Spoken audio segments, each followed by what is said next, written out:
I actually read the magazine, Brandon Lewis, and it says, councils are now encouraged to make their area attractive to local business and to help them thrive.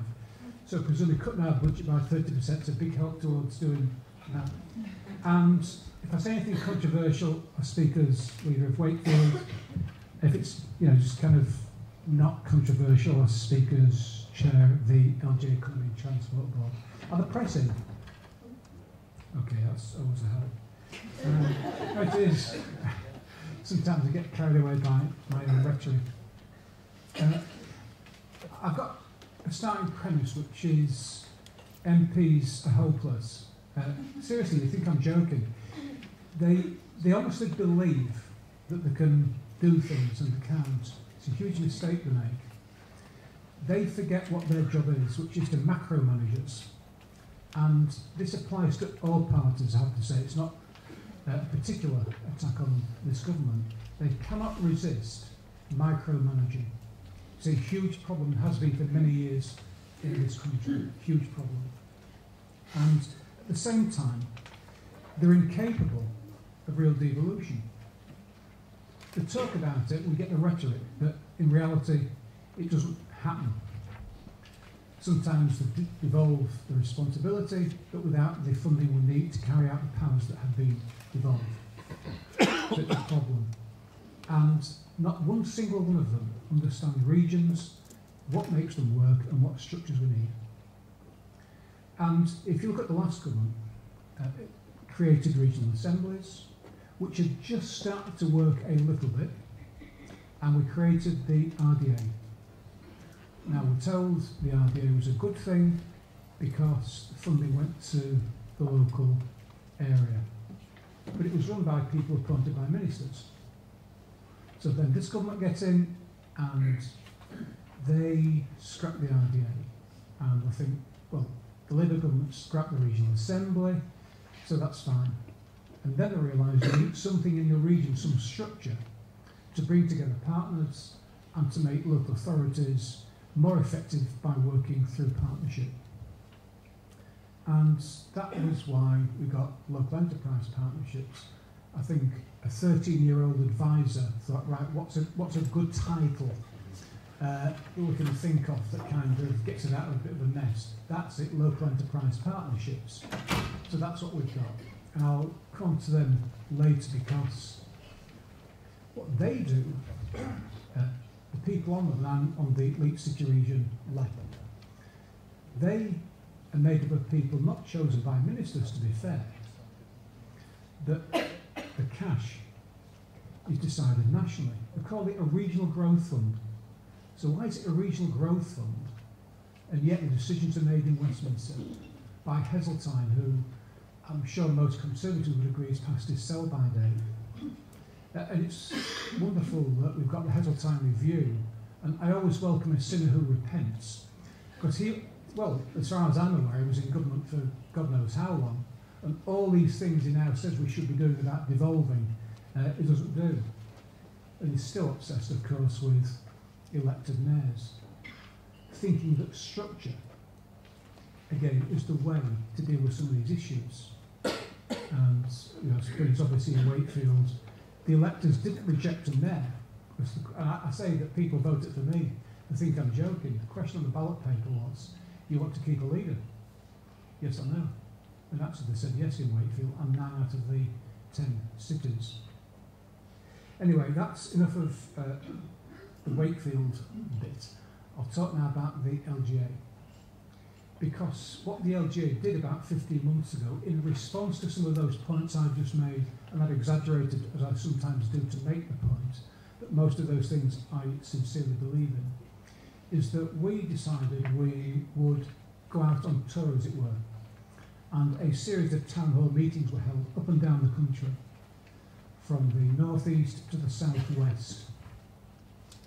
And the aim was to establish what local government's doing now, what does local government want to do in the future, and what powers do we need to enable us to do it. So those were the 3 questions.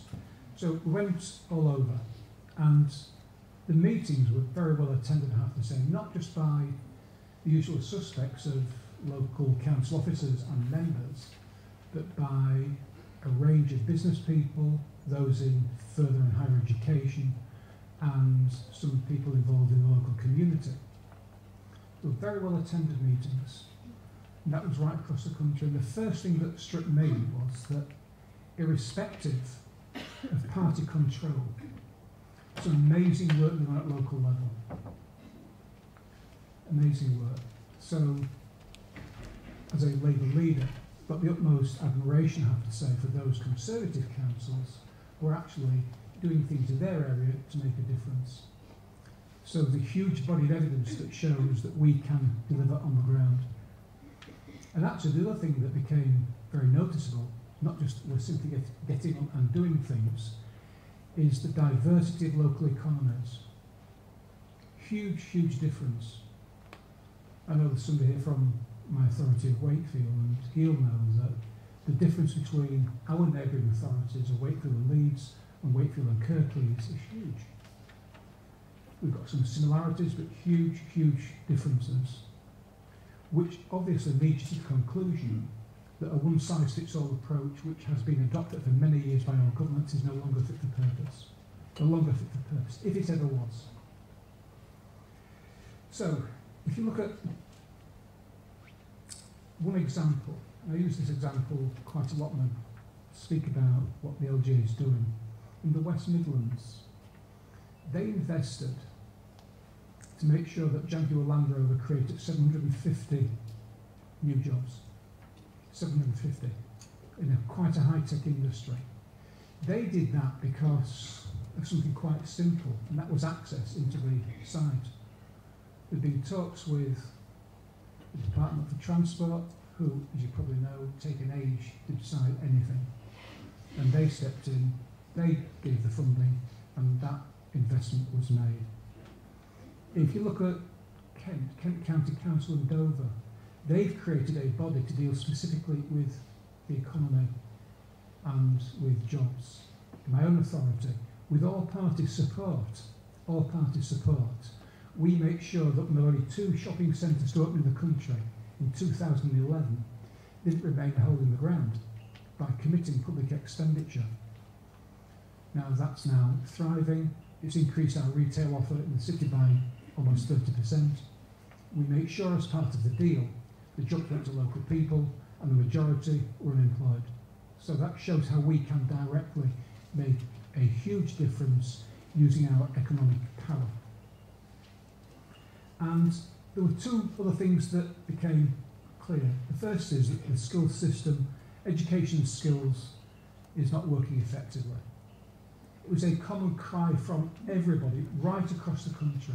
It is no longer fit for purpose. There is a huge mismatch between the skills that our young people have when they want to enter the world of work and what the world of work is needing. Huge mismatch. Let me give you 2 examples. I don't normally like to quote statistics. 2 examples. Last year, 94,000 people were trained to be hair and beauty technicians,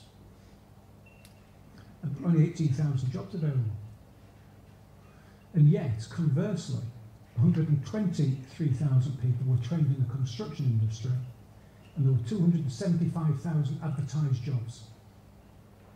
That can't be right. There's something wrong when that kind of thing is happening. And you can see that right across the piece.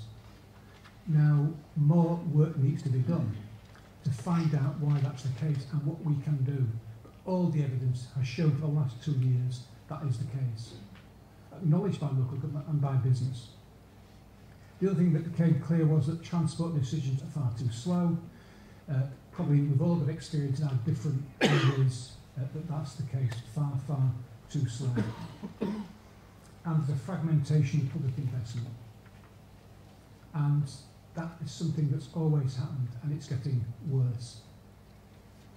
And we need, I would suggest, at the moment, a real focus on the key problems that we all face as worklessness, particularly young people. The LGA has produced a document, Hidden Talents 2, a copy of which I've got. I thought other copies might have been available, but I can certainly send you one that shows the extent of the problem. And last week, on its launch, the LGA stated quite clearly that over a 3-year period, we could reduce the number of people not in education, employment or trading by about 20%, saving £1.2 billion a year. And the figure has been computed by looking at benefits that are paid out and lost income tax. A huge amount. At the moment, there are 33 different funding streams. 33. I was on 5 Live at some ungodly hour, and they said, we'll play a clip from the minister, which they did. It sounded very nice, to be fair. It was early in the morning. It sounded fine. And they said, what do you think? I said, I think he's talking nonsense. Strangely, I had to introduce him yesterday in London, so it sounded like that. You wish you'd kept your mouth shut, but it was early, so yeah. Going about 6:30, I'm going to say something. There's a refusal to accept that things can be done differently. I do despair, is the truth. This kind of refusal to acknowledge that we can do things differently. There's a better and a different way of doing things that will be more effective. And when I said MPs can't do anything, they can't. They do not create jobs and growth. To be fair, it's not their role, but they think they can. Their job is to create the environment in which, at a local level, we, working in partnership, can make a real difference, and we've shown that we can. So, partnerships. I mentioned earlier about LEPs. Now, they are the only game in town, so we have to make them effective, we have to make them work. And the LGA has now got an offer for the second wave of cities who've been offered a city deal. So we are working effectively with civil servants, with ministers, to make sure that the expertise we've built up over the first round is used for those other cities and for those other towns. One of the problems is in West Yorkshire, we've agreed to create a combined authority. The 5 West Yorkshire leaders have agreed that, along with York. That's been through our council and, again, all party support right across the sub-region, I have to say, for a combined authority. That's going to create a transport fund of £1 billion and an investment fund of 400 million. So where does that leave the LEP? Where does that leave the LEP? And the other point on the LEP is this, that who do the people on there who represent business actually represent? Because they're not representatives of organisations like the CBI, the Federation or the Chamber. They're actually individual business people. When politicians are on, they speak for that particular authority. It's only made up of business people and leaders. So my view is that because it was done in haste, this is why I asked if the press were in. I don't, this is just my views, not the LGA's, to be fair. My view is that LEPs in some parts of the country are not effective, and one of the things we have to do, all of us, is to make sure that we put forward clear ideas about what we think will work in the future. I've been terribly frustrated, and you could tell in some of the earlier comments, that because, by and large, most MPs do not understand the regions and the structures we need, they just kind of leave it, and it's not good enough. But the jury's out, and I'm sure there won't be a change before 2015. I think we're now on the path of having to stick with LEPs. So, and it's strange, I actually read I don't normally read the Times, but I got a free copy this morning, so I thought, okay, needs must. If you won't believe this, there was a quote from Gramsci. You might not know, he's a Marxist. Antonio Gramsci said, "The old is dying and the new cannot be born. In this interregnum, a great variety of morbid symptoms appear." And they do. It's true as that. It's true. I think the old way of doing things is changing dramatically. And despite my somewhat deliberately pessimistic comments earlier on. What we have to do as a sector, I say that a sector in local government, and those involved at a local level in business, we have got to make sure that we don't get pessimistic, that we use the body of experience that we've gained over many, many years of being effective, of doing things, getting on and doing things, showing that at a local level, we're the ones, and the private sector are the ones that do things. We create the jobs together. Yesterday I was with the Chief Executive Asda, and we're talking, and he said, well, actually, it's something to do with local government. I said, okay. I said, so what about planning permission? Oh, well, yeah, we talked to you a lot on that. You know, big store actually a couple of big stores in my borough. I said, how do you get on? Oh, really good, they're a big help. I said, that's partnership. Oh, yeah, you're right. So, of course, the private sector will create the jobs and will create the growth, but we at local level work with them to do it, and I think we do it damn effectively. Let's make sure we keep doing that. And let's not kind of be too pessimistic, but let's use this knowledge we've got to create something better in the future. Thank you. Yeah, thank you. Well, I mean, I'll try that final one. You've raised a question. You said you've now before you combined authority. And you pose the question, where does it leave the left? Where does it leave the left? It's interesting where it does leave it, because I don't want to sound overly macho, but the £1 billion transport fund belongs to the local authorities. And we know from all the work that the five have done what are the key transport priorities throughout the sub-region. So that's what's going to happen. That money will be used in the way that we have previously talked about. The truth is, I don't know. I think that combined authorities perhaps will mean the demise eventually of the combined authority. I remember getting a phone call from the minister, as then was, the last government, to say, we've scrapped the regional assembly. We're going to scrap it today. I thought I'd let you know I'm going to announce we'll scrap it because I was chairman of it. You can't beat a bit of serious consultation. Gets a phone call from him. I won't tell you who it was. It was a friend actually. I said to him, I thought it was party policy. Oh, we've decided. All right. I'll defy anybody in this room to tell me what it was replaced with. Do you know? Nobody knows. I suspect nobody knows, maybe one or two, and you're shy. But nobody knows. And I was accused all the time, oh, it's a talking shop, it's a talking shop. I said it yesterday, remember? And there was somebody from Westminster. Oh yeah, it is. I said, well, how else do you decide policy then but by talking? You get like moths from the sky. You know, and it was a strategic body, and you cite strategy by talking. It was never meant to be, a body that delivered in the same way, actually, that the length is not meant to deliver. We do that, and actually the idea used to get on my nerves because I go to their annual meeting, they've asked me to speak as chair of the assembly, and they go to the platform and say, we created 15,000 jobs. It's like, why have they done that? So I said to the chairman, have you done that? Oh, we give money to other people to do it. So why are you saying you've done it? And that's what organisations do. Is it true? That's what the government does.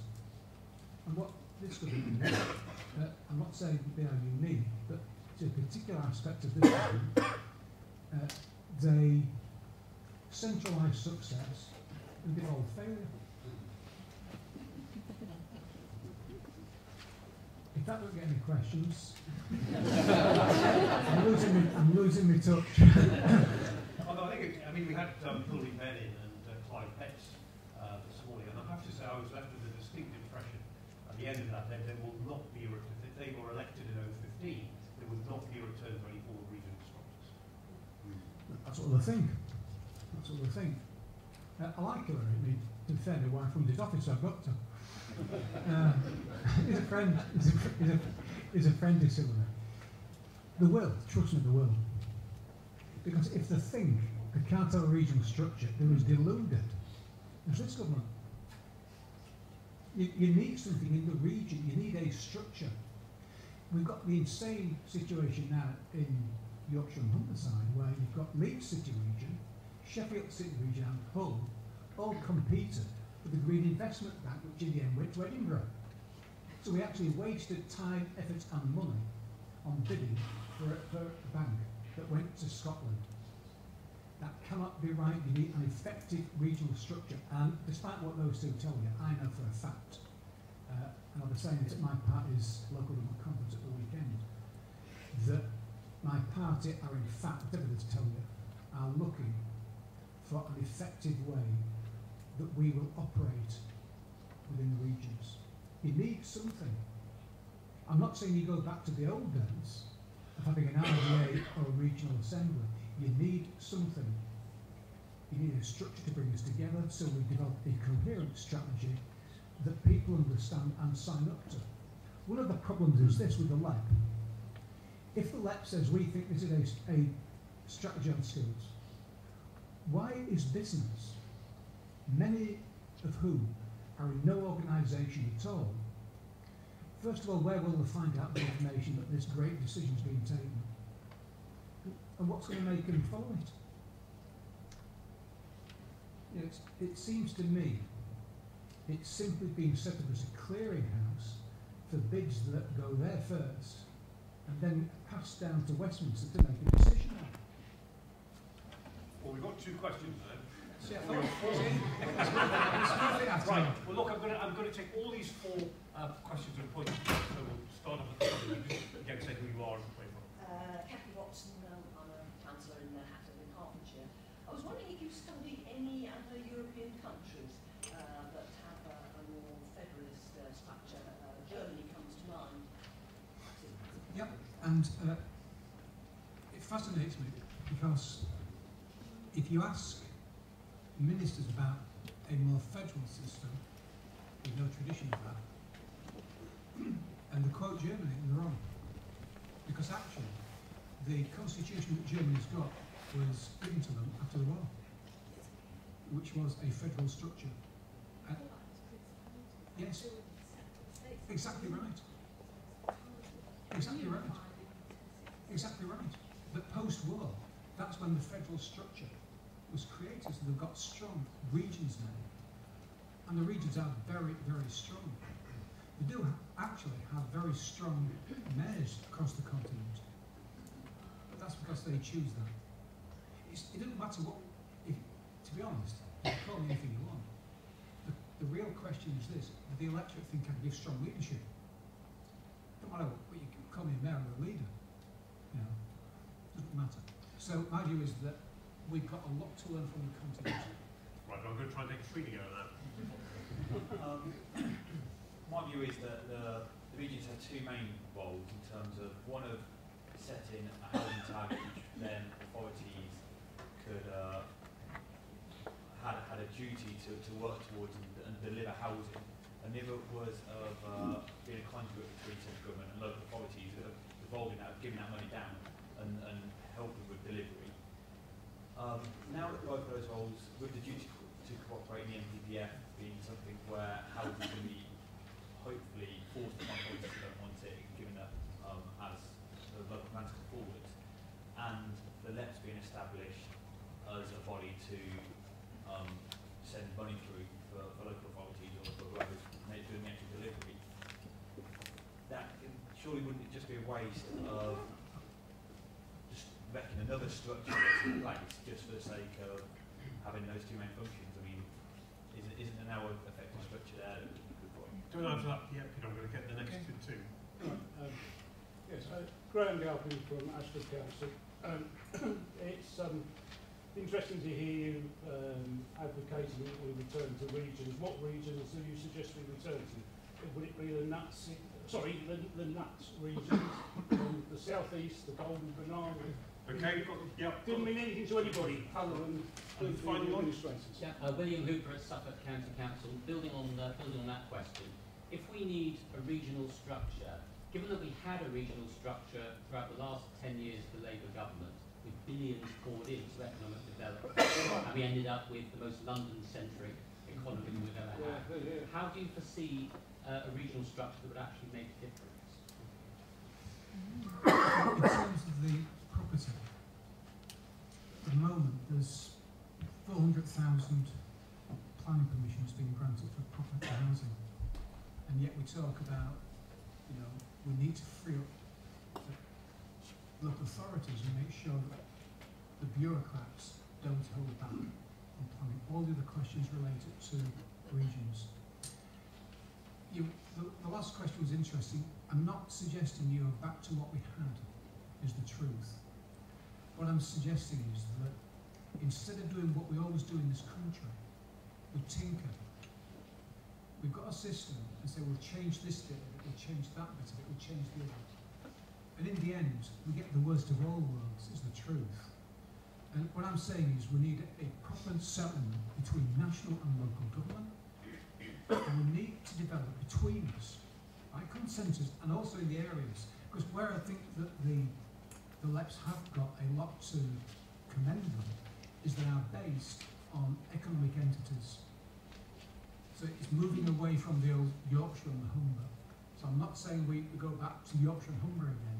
Base it on an economic structure. Define what the powers are. Define who sits on it and where the cash comes from and who's going to spend it. And it should be in the region, not in Westminster. And then look at the relationship between that structure and individual councils. As we know in my area, people now are saying, oh, you're going to combined authority, you know, we'll be taken over by Leeds because we hate Leeds. And we're from Leeds here. Yeah, well, you know we hate Leeds. So I moved to Malden. Sorry? I moved to Malden. I can see why. you would. We're very tribal. We are a very tribal district. That we don't like Leeds. So people are worried they'll be taken over. The point I was trying to make in quoting Gramsci was not just to quote a Marxist to finish off with, but was to show that there's nothing at the moment, there's no coherence to what's happening on all these different strands I've talked about, transport, skills, funding. There's no coherence, and we need to start again. That's what we need to do. Okay, well, thank you very much. Have a quick one. Just a quick question. Jeff Walsh, also Wakefield. Peter, Tour de France and regeneration and localism. Is that a question or a point? Yeah, it's a question and an opportunity to talk about how some good stuff's happened with it in Yorkshire with the Tour de France. Yeah, Jeff's leading the position in Wakefield. Can I just say, I promise Mrs. Box she will not see me in Lycra. It's not the Tour de France. We, council, we coughed up €100,000, £83,000 at the rate it was then, in pounds. And it won't come through Wakefield. No, it doesn't come through Wakefield, and yet we invested because we think it's good for the sub-region.